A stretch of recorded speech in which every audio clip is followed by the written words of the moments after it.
तो late we continue. Wait बेटा, please select. Now it is called the angles of the crystal system. हम crystal system के angle की बात करने जा रहे हैं।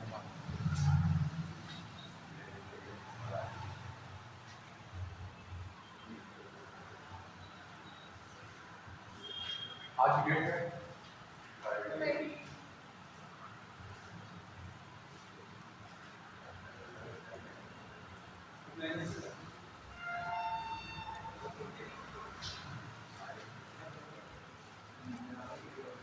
आप लोगों को पढ़ाने के बाद आज मेरी वर्कशॉप करनी है, वो अटेंड करने जाना है।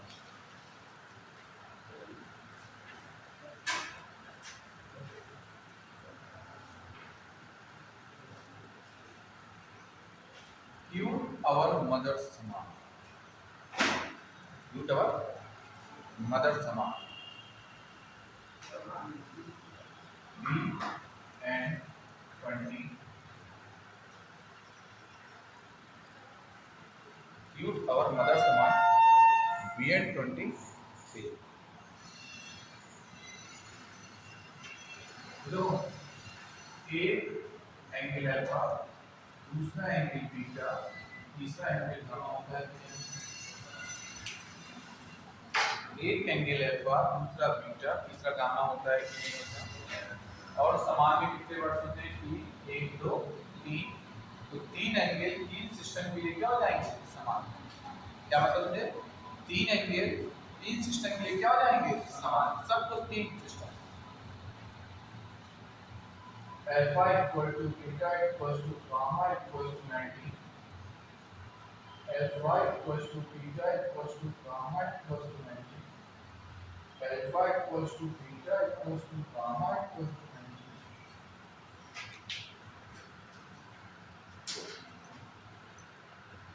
एमओ एमओ क्या होता है? मोनोक्लिनिक। एमओ क्या होता है? मोनोक्लिनिक। तो मोनोक्लिनिक के नीचे क्या लिखा होगा? बी, मतलब बीटा नॉट इक्वल। बी मतलब बीटा नॉट इक्वल। तो अगर बीटा इक्वल नहीं हो तो alpha equal to gamma equal to 90 होगा, but beta not equal to. आप ट्रिक का बेहतरीन मतलब समझिए। आई बात समझ में कि नहीं आई? अब इसके बाद देखिए, इसके बाद जो लिखा है ना, टी के नीचे एन। एन मतलब नो एंगल। एन का मतलब no angle. Alpha does not equal to beta does not equal to gamma does not equal to. ठीक, एन का मतलब नो एंगल। टू का मतलब दो angle. Alpha equal to beta equal to 90 और अगला एंगल 120 को याद करने की छोटी सी अप्रोच है। दिमाग एक बार समझ लो तो आ जाएगा, भूलेंगे नहीं। 2 का 2 लिख दीजिए, 3 में 1 लेस कीजिए, 3 में 2 लेस कीजिए, 1 आ गया 0। बहुत आसान अप्रोच है। 2 का 2 नीचे उतार दीजिए, 3 में 2 को लेस करके 1 लिख दीजिए, तो कोई एंगल होता नहीं है, लट्टू लगा दीजिए, कितना आ जाएगा? 1। ठीक, ये वो अप्रोच है जिसमें आपको क्वेश्चंस याद नहीं करना पड़ेगा। अच्छा, आप क्या लिखा है? 3 का मतलब बी मतलब बीटा नॉट इक्वल, एन मतलब नो एंगल इक्वल, 2 मतलब दो एंगल इक्वल, 3 मतलब 3 angle. Alpha equal to beta equal to gamma equal to does not equal to 90। तीनों एंगल इक्वल होंगे लेकिन वो 90 नहीं। तीनों एंगल इक्वल होंगे लेकिन वो 90 नहीं होंगे। अगर वो 90 हो गए तो सोचो पहले वाले और अंतिम वाले को डिफरेंस नहीं रहेगा।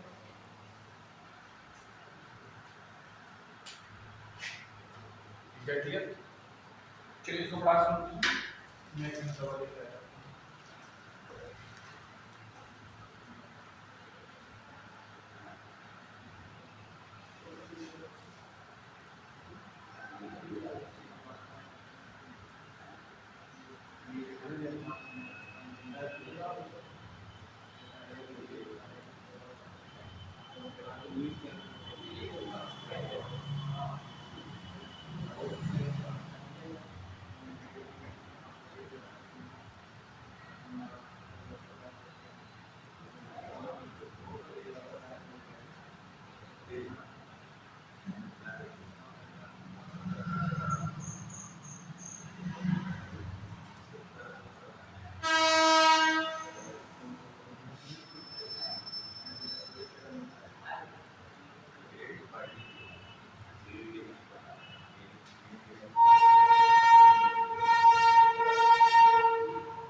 आई होप हो गया होगा बोल तक ना, पूरा नोट हो गया।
देखो बेटा, मैंने कल आप लोगों को इलेक्ट्रॉनिक कॉन्सेप्ट ऑफ वैलेंसी में आप लोगों को मैंने सिखाया था आयनिक बॉन्ड, याद है ना आप लोग को, है ना।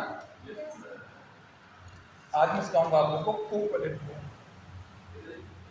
Covalent bond.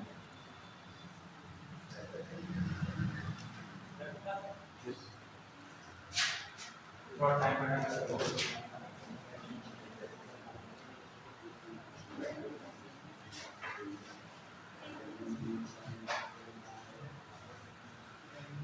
Then ionic bond between metal and non-metal, maximum boiling point or melting point.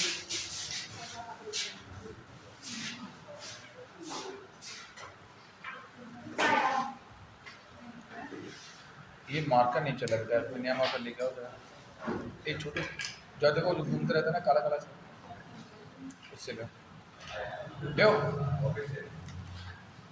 अरे जो पानी में बोतल देने आया करता है ना, उसमें मार्कर चेंज करो, इंक नहीं किसी में। आगे क्या है?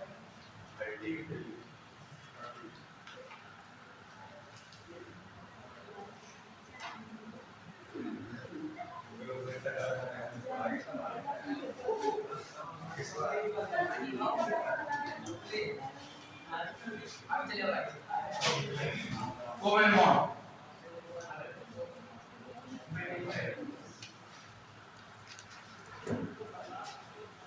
कोवैलेंट बॉन्ड क्या होता है? देखिए, किसे कहते हैं कोवैलेंट बॉन्ड, है ना। तो कोवैलेंट बॉन्ड में क्या होता है ना बेटा, जब नॉन मेटल्स कंबाइंड, क्या होता है, जब नॉन मेटल्स क्या होते हैं combined, when non-metals are combined with each other, that creates a bond, that bond is covalent. ना बेटा, क्या होता है, जब कोई non-metal, तो हिंदी मीडियम बच्चे, इंग्लिश मीडियम, और आप हिंदी मीडियम, हाँ सुन लीजिए।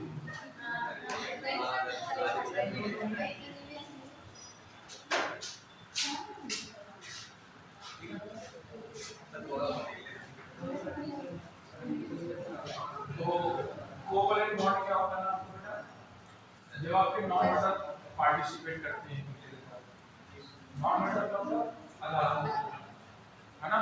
और ये कब बनता है जब वो अपना अष्टक पूरा करने के लिए ऑक्टेट फिल करने के लिए इलेक्ट्रॉन की शेयरिंग इलेक्ट्रॉन क्या करते हैं शेयरिंग करते हैं। जब इलेक्ट्रॉन की शेयरिंग करते हैं तो उसका जो बॉन्ड बनता है वो बॉन्ड आपको क्या कहलाता है कोवैलेंट बॉन्ड। क्या कहलाता है कोवैलेंट बॉन्ड। और कोवैलेंट बॉन्ड इसका मतलब आपकी इलेक्ट्रॉन की शेयरिंग का रिजल्ट होता है। इलेक्ट्रॉन शेयरिंग का क्या होता है रिजल्ट होता है। जैसे मेरे बच्चों देखना ध्यान से, मैंने एक मॉलिक्यूल लिया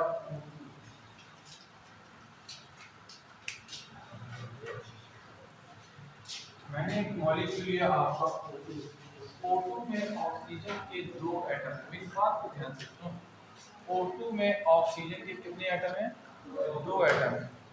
ठीक, लो बेटा 3 कॉलम में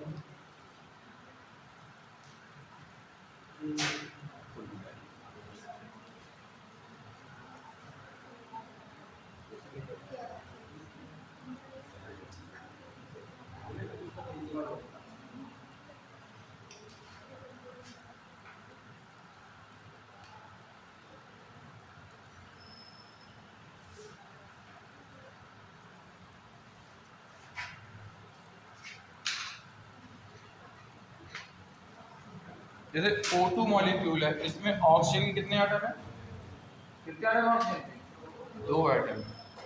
ठीक, अब बच्चों बात समझना, ऑक्सीजन के 2 एटम है, दोनों ऑक्सीजन को अपना ऑक्टेट फिल करने के लिए कितने इलेक्ट्रॉन की रिक्वायरमेंट है बोल जरा,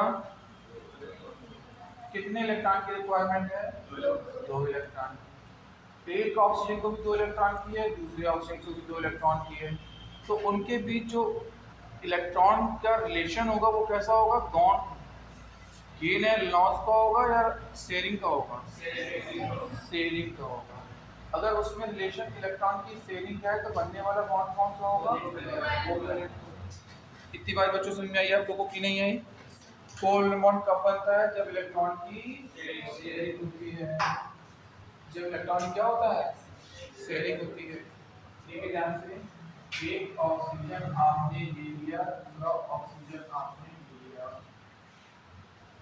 एटॉमिक नंबर 1 इसका हुआ, एटॉमिक नंबर 1 इसका हुआ, 2,6 कॉन्फ़िगरेशन इसका हुआ, 2,6 कॉन्फ़िगरेशन इसका हुआ।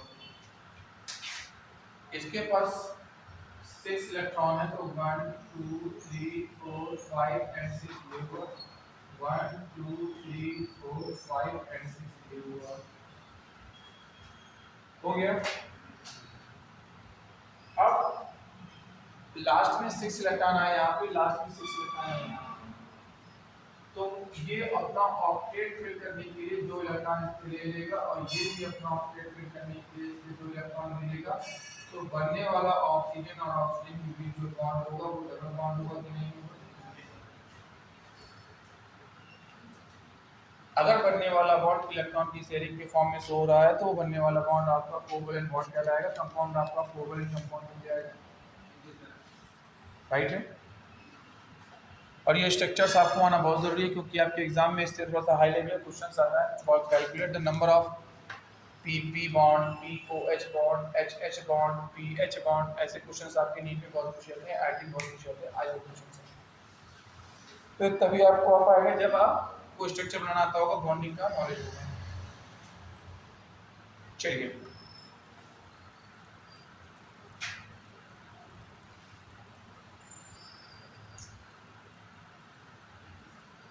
NH3 NH3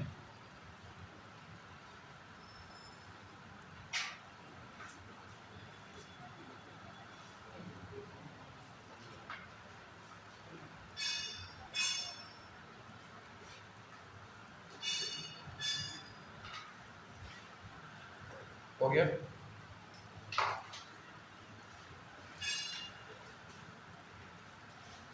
नाइट्रोजन का एटॉमिक नंबर 7 होता है, 2,5 होता है और ये आपका 1 होता है और ये आपका 1 होता है।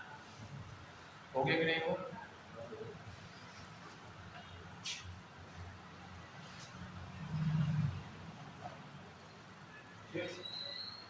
नाइट्रोजन का एटम 1 है, इसके पास 5 इलेक्ट्रॉन हैं। So load pair electron. दो पेयर इलेक्ट्रॉन अभी आया, बॉन्ड ऑर्डर आएगा, दो पेयर इलेक्ट्रॉन आएगा, इसके बाद आपका देखो फॉर्मल चार्ज आएगा, है ना, आएगा। मस्त चैप्टर, बहुत बढ़िया चैप्टर है। मैंने पहले बोला इससे आपको कम से कम 4 क्वेश्चन 5 क्वेश्चन देखो, एक क्वेश्चन है बैलेंस से आएगा ये आएगा, एक क्वेश्चन स्ट्रक्चर से आएगा ये आएगा, एक क्वेश्चन आपका बॉन्ड ऑर्डर से तो आना ही आना, बिना इसके पेपर नहीं बन सकता, यहाँ से क्वेश्चन आना है, एक क्वेश्चन आपका फॉर्मल चार्ज से आना है, एक क्वेश्चन आपका इस चैप्टर के कॉन्सेप्ट से आना है, ये आपके टॉपिक को नहीं। फिर हम देखो हाइड्रोजन बॉन्डिंग, ओवरलैपिंग, ये सब चीजें आपकी बची हुई, सिग्मा बॉन्ड पाई बॉन्ड का रेवोल्यूशन बढ़ाई आईटी, ठीक है। और ये सब मैं तुमको बेहतरीन ट्रिक्स बता दूं, क्लास 11 बॉन्ड ऑर्डर सबने पढ़ा होगा, है सबने पढ़ा होगा। N2 प्लस का बॉन्ड ऑर्डर क्या होगा, O2 माइनस का बॉन्ड ऑर्डर क्या होगा, क्या मैं निकाल दूंगा।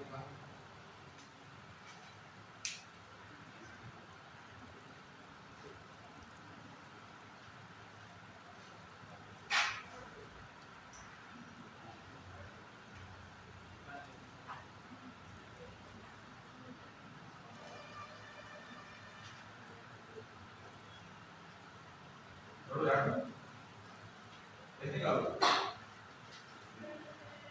किस तरीके से निकालो, कौन सा बॉन्ड ऑर्डर निकालो,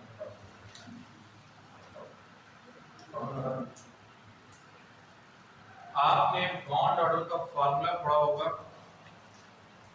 बता देता हूँ आप लोग को, बॉन्ड ऑर्डर का फॉर्मूला पढ़ा होगा, बॉन्डिंग इलेक्ट्रॉन माइनस का एंटी बॉन्डिंग इलेक्ट्रॉन बाय 2, बंधी युग्म इलेक्ट्रॉनों की संख्या अबंधी युग्म इलेक्ट्रॉनों की संख्या का हाफ बॉन्ड ऑर्डर होता है, बॉन्ड ऑर्डर होता है, बंध कोटि के ये पढ़ा है बच्चों, तो दोस्त ये तो पढ़ा भाई आपने, ठीक है। तो नंबर ऑफ बॉन्डिंग इलेक्ट्रॉन निकालो, number of anti bonding electron निकालो और कट करो, ये इसका तरीका होता है। अच्छा, नंबर ऑफ बॉन्डिंग और एंटी बॉन्डिंग के लिए आप लोगों को एक ऑर्डर तैयार किया था एनर्जी लेवल का, किसी को याद है वो बॉन्ड ऑर्डर? तो अणु नहीं बनता।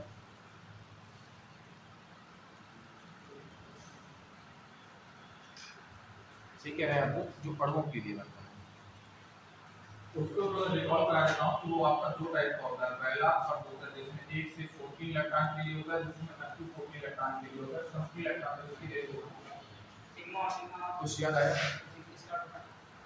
जिसको हम डिफाइन करते हैं sigma 1s, sigma star 1s, ये होता है बॉन्डिंग, ये होता है एंटी बॉन्डिंग। इस तरीके से पढ़ा है ना। इसको निकालने और करने के कंफ्यूजन के बीच में अगर आपसे गलती हो गई या इसको करेंगे मिनिमम 5 से 7 मिनट लगेगा। अगर मैंने आपको ट्रिक बता दी ज़्यादा से ज़्यादा 5 से 6 सेकंड लगेगा आपको निकालने में। अच्छा, जितने टफ का बांधा निकालने में, बांधा कोई टीचर 30 सेकंड में निकाल सकता है, जितने सेकंड में तुम निकाल कर दिखा दो। और चैलेंज है, जजेस मास्टर से पूछ लेना, वो तुमको यही बताएगा। तो पहले टोटल इलेक्ट्रॉन निकालेगा, फिर कहेगा ये 14 से कम इलेक्ट्रॉन है, ये रहा उसके बॉन्डिंग का ऑर्डर, ये रहा उसके एंटी बॉन्डिंग का ऑर्डर, फिर मॉलिक्यूलर ऑर्बिटल का डायग्राम बनाएगा ऐसे वाला। कुछ याद आया? कुछ ऐसे वाला बताया ना, कुछ ऐसे आया कि फिर इसके ऊपर एनर्जी ऑर्डर बताया, ऐसे सीखे हैं ना।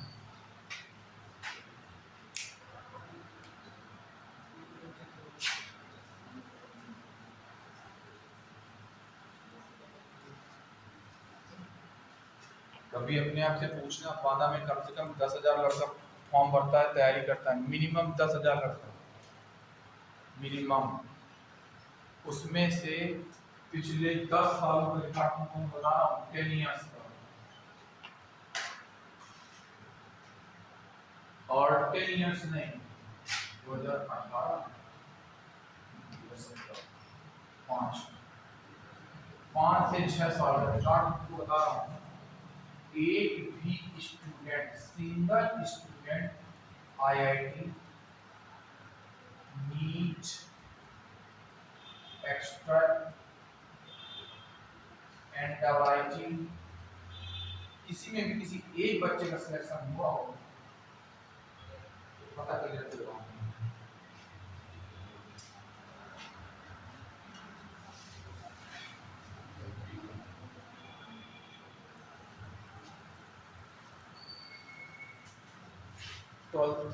अपेयरिंग एक बहुत बड़ा क्वेश्चन मार्क है यहाँ की एजुकेशन सिस्टम पर, बता रहा हूँ भाई साहब आपको, बुरा लगे तो माफी चाहूंगा।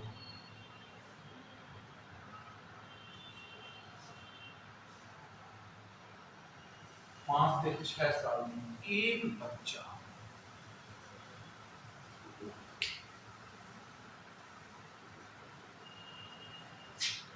और यूपी में रैंक आज से 5 से 6 साल पहले आई थी। फिर अब पता नहीं कब आई।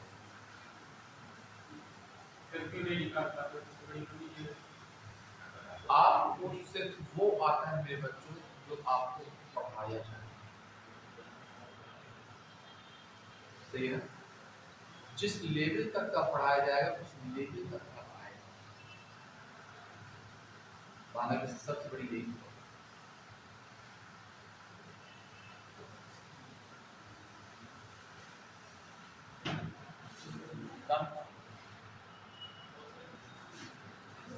तो हम डिस्कस कर रहे थे आपसे अमोनिया मॉलिक्यूल, क्या अमोनिया मॉलिक्यूल, ध्यान दीजिए ammonia molecule, hydrogen 1 hydrogen 1 hydrogen, nitrogen के लास्ट सेल में देखोगे तो 5 इलेक्ट्रॉन है, ये इसका वैलेंस सेल होता है। कौन सा सेल होता है? वैलेंस। वैलेंस सेल में एक इलेक्ट्रॉन की शेयरिंग कर देते हैं, इसमें फिर एक इलेक्ट्रॉन की शेयरिंग कर देते हैं, इसमें फिर एक इलेक्ट्रॉन की शेयरिंग, एक इलेक्ट्रॉन की शेयरिंग। तो ये आपके नाइट्रोजन के साथ कंबाइंड है।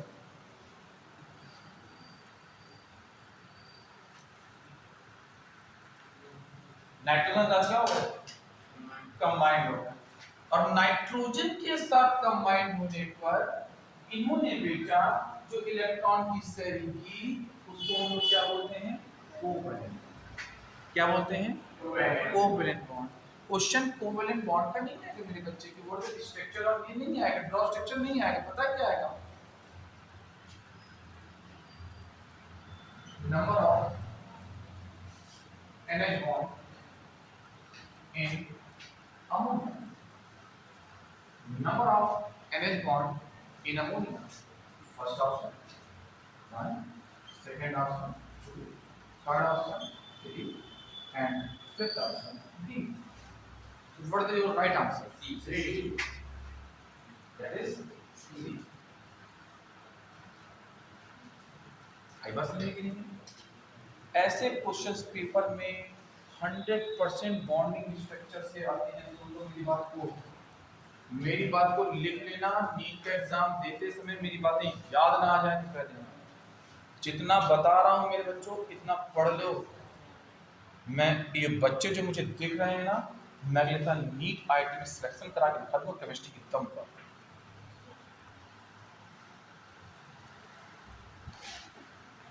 विवेक सोनकर बच्चा 2018 बैच, 180 में 140 मार्क्स आए थे केमिस्ट्री में, हिंदी में 45 180 का रहता है, आउट ऑफ 180 140 मार्क्स आए थे केमिस्ट्री में। बस मैं गवर्नमेंट कॉलेज में बीबीएस कर रहा हूँ।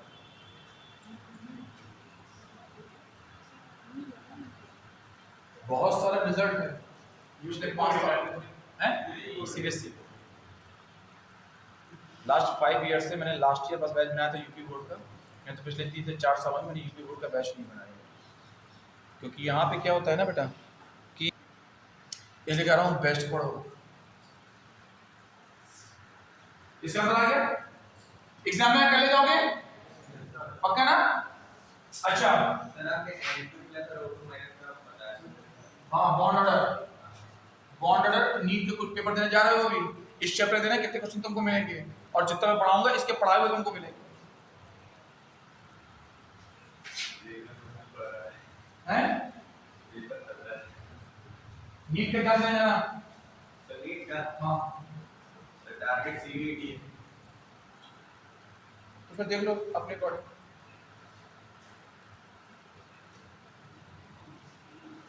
कोऑर्डिनेट बॉन्ड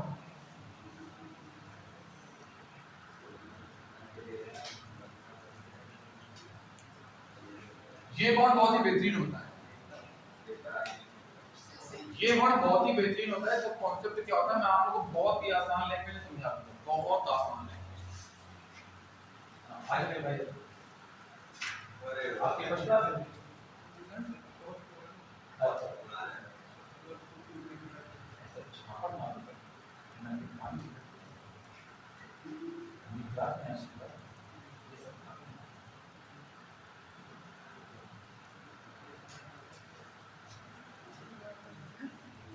मेरी क्लास में सब बता दे रहा हूँ, गुटखा पान सुपारी जलेबी रोटी कोकीन इसी प्रकार का नशा करते हैं रोज में बैठना, अदरवाइज मेरी क्लास में आना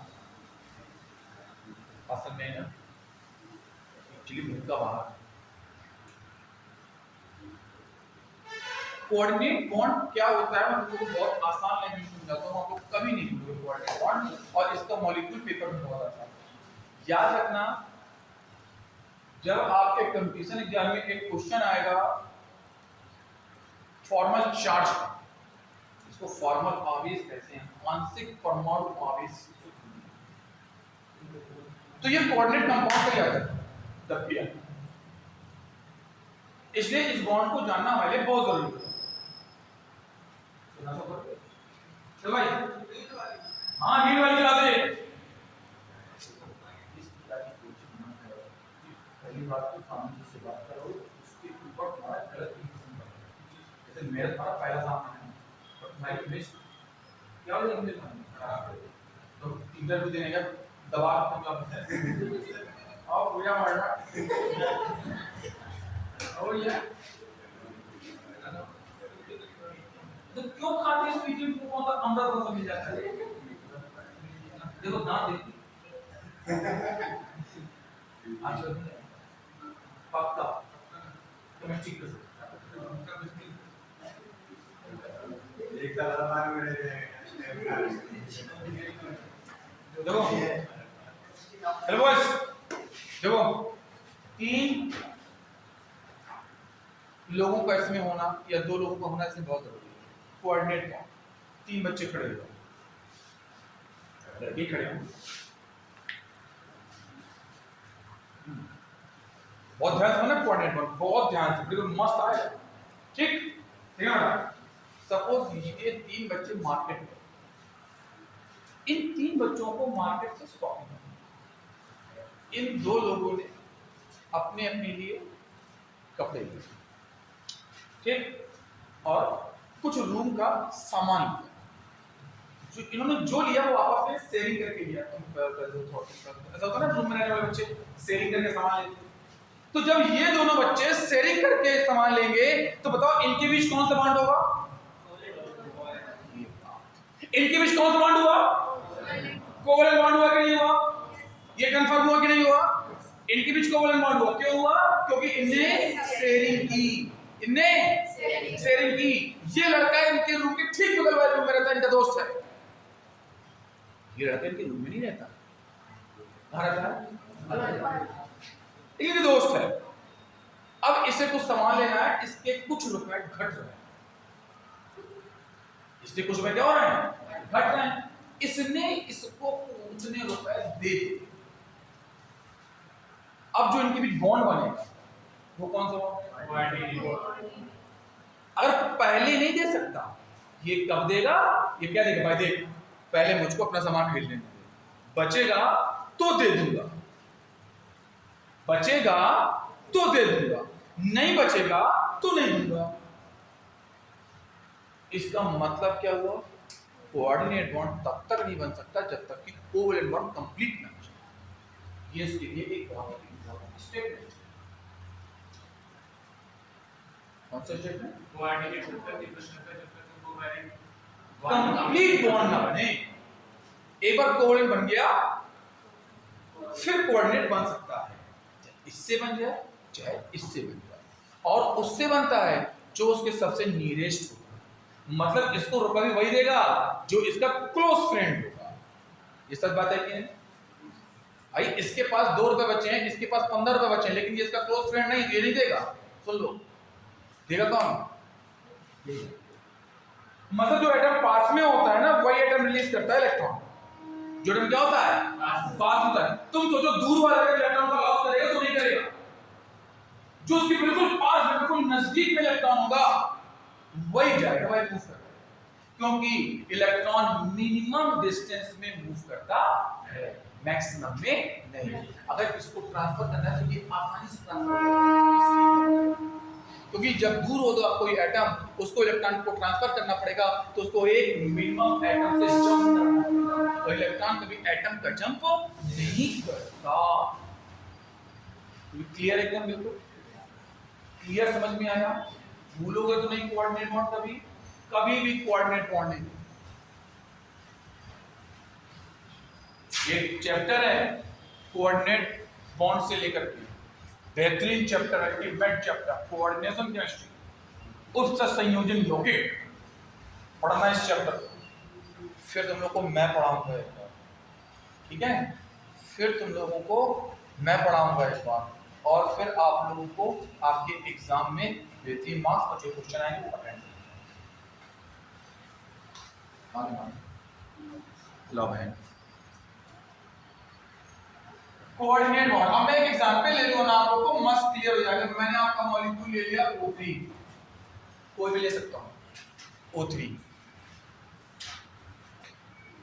O O O, A A A, 2 6 2 6 2 6,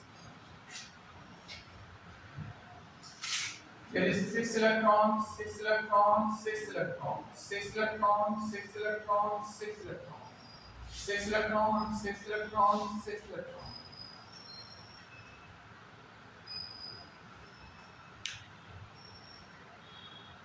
हो गया? 6 इलेक्ट्रॉन 6 इलेक्ट्रॉन और 6 इलेक्ट्रॉन।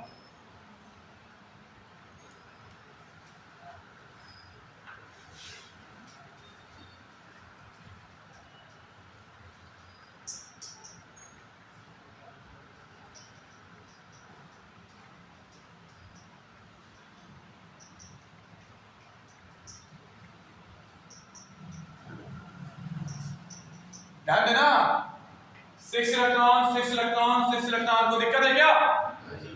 6 इलेक्ट्रॉन 6 इलेक्ट्रॉन 6 इलेक्ट्रॉन को दिक्कत?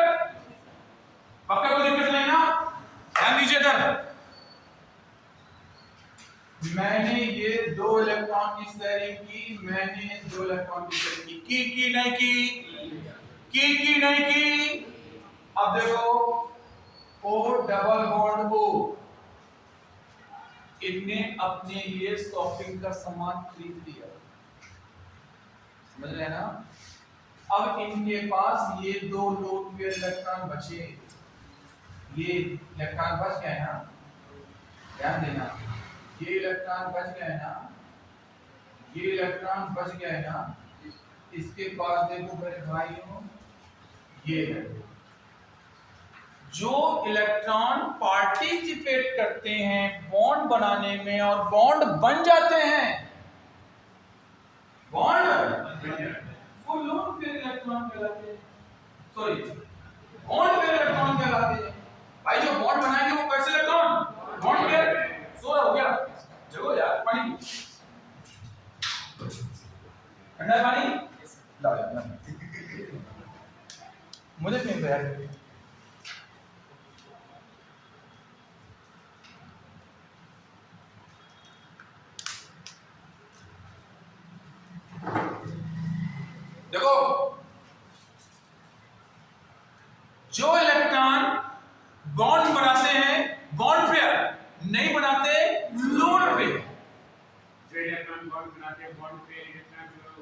इलेक्ट्रॉन बॉन्ड नहीं बनाते लोग के। तो ये क्या है मेरे बच्चों, लोन पेयर, ये क्या है लोन पेयर, ये क्या है लोन पेयर, ये क्या है लोन पेयर, ये क्या है बॉन्ड पेयर। आई बात समझी? फॉर्मूला चल निकालने बहुत काम है इसका, मस्त सिखाऊंगा ट्रिक्स। अब देखो इसके ये दो इलेक्ट्रॉन बॉन्ड बना रहे हैं, तो ये दो इलेक्ट्रॉन जा सकते हैं, तो बताओ इसको ये दे सकता है कि ये दे सकता है? ये वाला ये वाला राइट हैंड साइड। ये और नंबर आ रहा है, एक पहला पक्ष दूसरा पक्ष तीसरा पक्ष, बताओ कौन बिल्कुल कर दे दूसरा। ये पहला वाला क्यों नहीं दे सकता भाई, इसके बाद तो लोन पेयर है। यस, क्योंकि ये इससे बहुत डिस्टेंस में है, तो ये मॉलिक्यूल इसके पास है। देखिए अब जो इसका स्ट्रक्चर बनेगा वो ऐसा बनेगा कि नहीं बनेगा? तो इसके कम नहीं हो जाएंगे, हैं? कम नहीं हो जाएंगे तो इसका एक केस और होता है भाई, देखो ओ ओ ओ, ये भी इसका केस होता है, इसे पता ही नहीं चलता कौन किसको दे रहा है। ये स्ट्रक्चर है। ये भी इंपॉर्टेंट है, आप बहुत हाई लैंग्वेज जब पढ़ने जाओगे ना ठीक, लेकिन तुमको अभी इससे मतलब नहीं रखना, तुमको इस टाइप से करना है। ये समझ में आ रहा है ना, मैं इसका फॉर्मूला निकालने की कोई जरूरत नहीं, जब फॉर्मूला दिखा दूं तो बनाना बता दूंगा। ओके बच्चों, इसी में को जाओ, समझ बढ़िया आ रहा है, कोई कमी? ओके, अब मैं तुम लोग को मॉलिक्यूलर स्ट्रक्चर सिखाऊंगा, मॉलिक्यूलर स्ट्रक्चर में नंबर ऑफ बॉन्डिंग काउंट करना सिखाऊंगा, इसके बाद आप लोग को ओवरलैपिंग सिखाऊंगा, हाइड्रोजन सिखाऊंगा, pi bond, sigma bond, small bond, ठीक। चलिए नेक्स्ट टॉपिक स्टार्ट करते हैं, स्ट्रक्चर।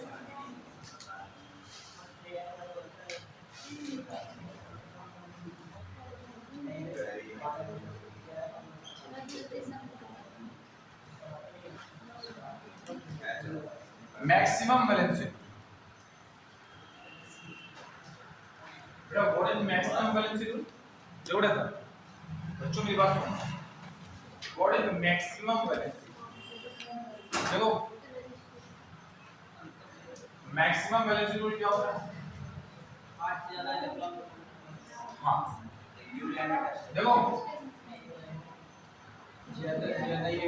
कुछ एटम ऐसे होते हैं जो अपने लास्ट सेल,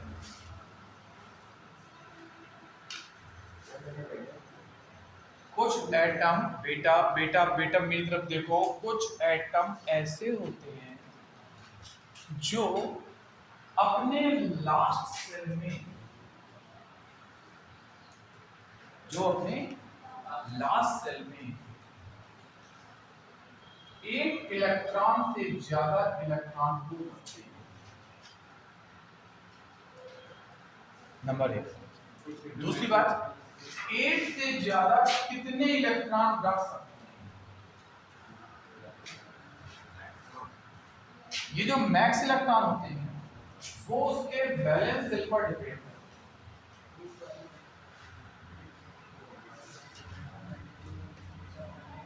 किस पर डिपेंड करते हैं? वैलेंस सेल पर डिपेंड करते हैं। कितने डिपेंड करते हैं उसके? वैलेंस सेल पर डिपेंड करते हैं। अब मान लो फास्फोरस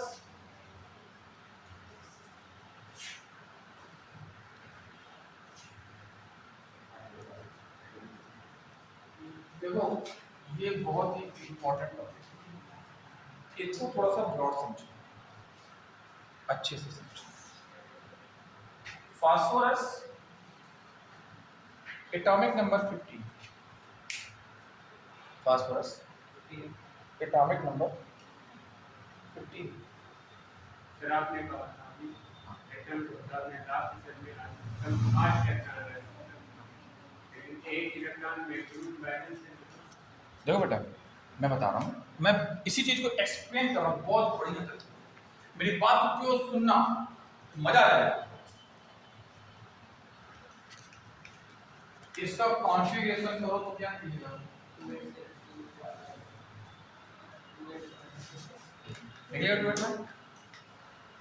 अब इसके पास ये इसका पहला सेल हुआ, ये इसका दूसरा सेल हुआ, ये इसका तीसरा सेल हुआ। मैंने इसका न्यूक्लियस बनाया, उस पर मैंने इस पे 15 प्रोटॉन रख दिए, 16 इलेक्ट्रॉन रख दिए, सॉरी न्यूट्रॉन रख दिया। ये इसका पहला सेल हुआ, ये इसका दूसरा सेल हुआ, ये इसका तीसरा सेल हुआ, ये यहाँ पे 2 इलेक्ट्रॉन, 1 2 3 4 5 6 7 और यहाँ 8 इलेक्ट्रॉन रख दिए। और ये रहा आपका 3 4 5। मेरी बात को गहराई से समझिए। जब सेकंड सेल में 8 इलेक्ट्रॉन होते हैं तो ये कहा जाता है कि ऑक्टेट। आपके इस सेल का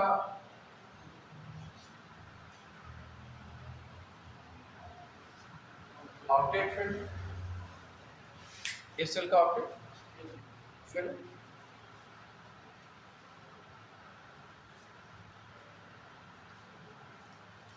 इस सेल का ऑक्टेट क्या है?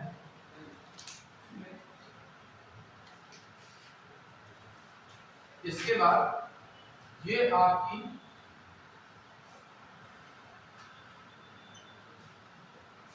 थर्ड सेल, कौन सा? मेरे बच्चों, मैं इसका इलेक्ट्रॉनिक कॉन्फ़िगरेशन करने जा रहा हूं। आप 1s2 2s2 2p6 3s2 3p5 0।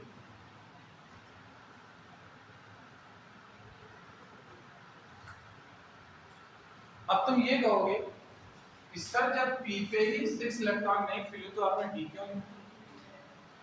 मैंने d इसलिए लिखा क्योंकि 3 सेल जा रहा है और तीसरे सेल में एक d आ जाता है, d complete d complete d complete 3 हो गया।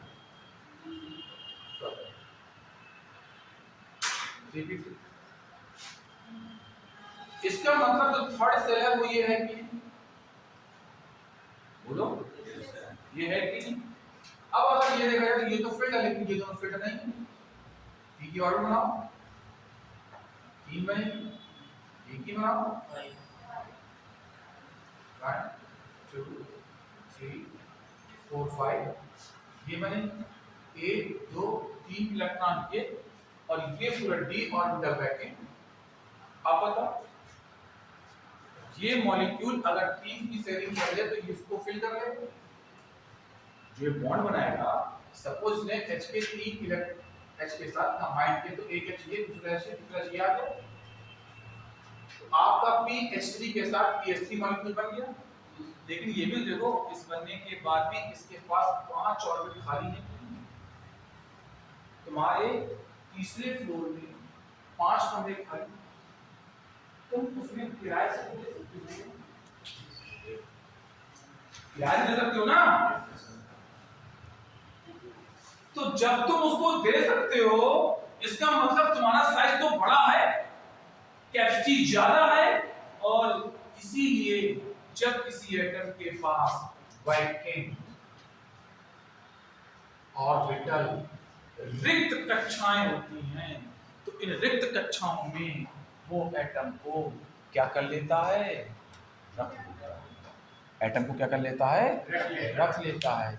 लेकिन अगर यही तुम नाइट्रोजन के केस में देखोगे तो मेरे बच्चे, नाइट्रोजन का पास 2,5 कॉन्फ़िगरेशन होता है, पहला सेल और दूसरा सेल होता है। इसके पास तीसरा सेल नहीं होता, इसके पास तीसरा सेल नहीं होता, मतलब भी नहीं होगा, भी नहीं होगा, इसलिए ये ज्यादा वैलेंसी शो नहीं करेगा, फास्फोरस ज्यादा वैलेंसी शो। अब बताओ किसको किसको समझ में आ गया? किसको ड्रॉ हुआ है? ठीक है, ओके। तो मैं इसी टॉपिक को कल एक्सप्लेन करूंगा। अगर कुछ सज्जन आता है तो बोर्ड रेज कर देगा, नहीं आता तो कोई